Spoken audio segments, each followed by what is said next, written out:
James, for the moment. Thanks for that. James Bays, a diplomatic editor at the United Nations for us.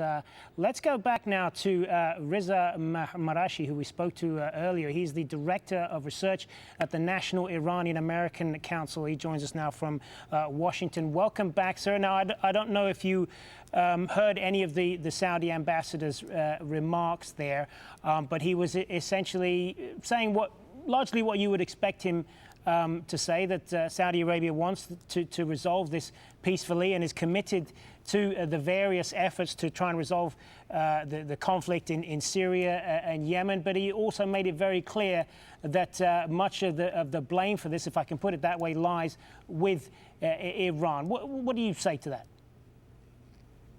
Well, I give the Saudi ambassador credit for pointing out Saudi Arabia's displeasure with Iran storming its embassy, and also expressing a willingness to try and build a better future together with the Iranian government, because frankly, that's what it's going to take.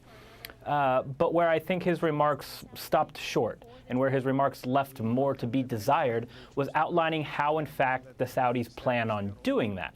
Because for 2.5 years, Iran has been trying to reach out to Saudi Arabia, and those efforts to reach out have been largely rebuffed. And now, after the latest debacle that happened this past weekend, it becomes increasingly difficult to see a way forward. So I'm interested to see if the Saudi ambassador and his government would be willing to entertain some kind of mediation or private dialogue, a back channel with the Iranians to try and de-escalate tensions.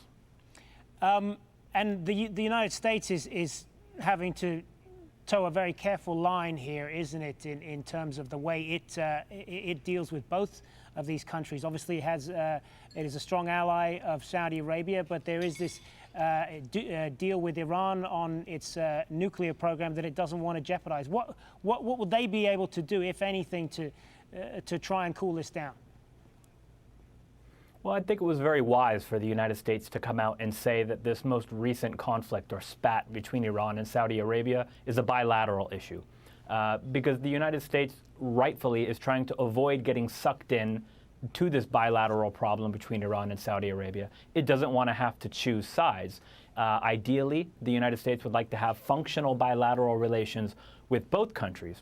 Right now, it looks like the Saudis are trying to force America to choose. It's either us or Tehran.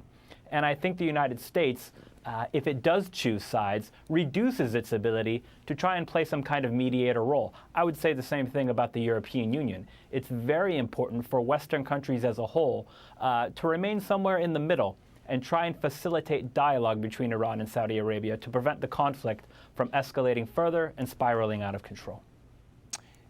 Good to get your thoughts again on this. Reza Marashi joining us there from Washington. Thank you for being with us.